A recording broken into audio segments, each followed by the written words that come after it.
Hi friends, నమస్తే. Welcome to ఇంటిభోజనం. నేను మీ ఆశా జ్యోతి. ఈరోజు వీడియోలో స్ట్రీట్ స్టైల్లో ఎగ్ దోసని ఏ విధంగా తయారు చేసుకోవాలో చూపించబోతున్నానండి. చాలామందికి ఎగ్ దోస వేసుకున్నప్పుడు అది బాగా ఫ్రై అయిపోకుండా ఉండటము, లేదంటే బాగా ఎండిపోయినట్టు రావటం జరుగుతూ ఉంటుంది.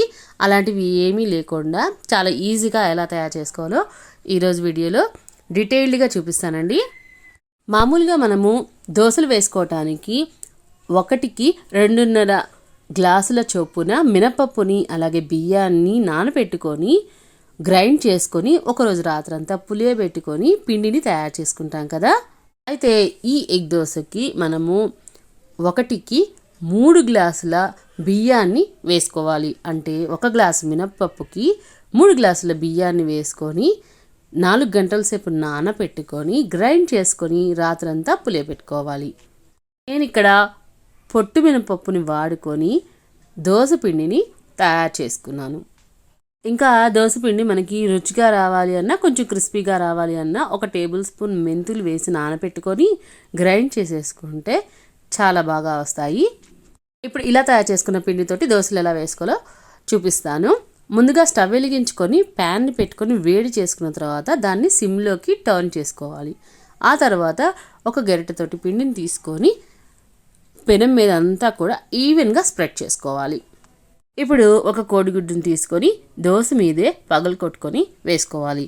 ఆ తర్వాత పిండి గరిటెతోటి ఈ విధంగా గుడ్డుని దోశ మొత్తం కూడా స్ప్రెడ్ చేసుకోవాలి. ఇక్కడ వీడియోలో చూపిస్తున్న విధంగా వీలైనంత పలుచగా కోడిగుడ్డుని దోశ మీద స్ప్రెడ్ చేసుకోవాలి. నేను ఇక్కడ నాటు కోడిగుడ్డుని వాడుతున్నానండి. దోశని ఏ విధంగా అయితే మనము గరిటెతోటి స్ప్రెడ్ చేసుకుంటామో అదే విధంగా గుడ్డుని కూడా అప్లై చేసుకోవాలి. ఇప్పుడు మనము కోడిగుడ్డుకి సరిపడా సాల్ట్ని చల్లుకోవాలి. అంటే జస్ట్ చిటికెడు సాల్ట్ని తీసుకొని ఈ విధంగా దోశ అంతా మీద వేసేసుకోవాలి.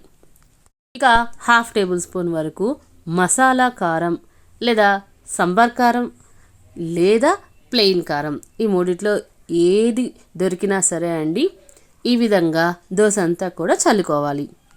ఇప్పుడు స్టవ్ని మీడియం ఫ్లేమ్లో పెట్టుకొని అట్లగాడతోటి ఈ విధంగా నూనెని దోశ అంచుల వెమ్మటి వేసుకోవాలి. మళ్ళా ఇంకొకసారి నూనెని దోశ మధ్యలో అంతా కూడా చల్లుకోవాలి. ఎగ్ దోశకి నూనె లేదా బటర్ కానీ వాడుకోవచ్చు. అది కొంచెం ఎక్కువగా ఉంటేనే ఎగ్ దోశ చాలా రుచిగా ఉంటుందండి. ఇప్పుడు దోశని అంచులు వెమ్మటి అట్లగాడతోటి ఈ విధంగా తీసుకున్న తర్వాత తిరగవేసుకొని మళ్ళీ రెండో వైపు కాల్చుకోవాలి.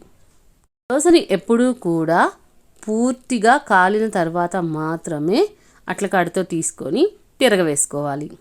లేదంటే అది కొవ్వైపోయి సరిగా రాకపోవచ్చు.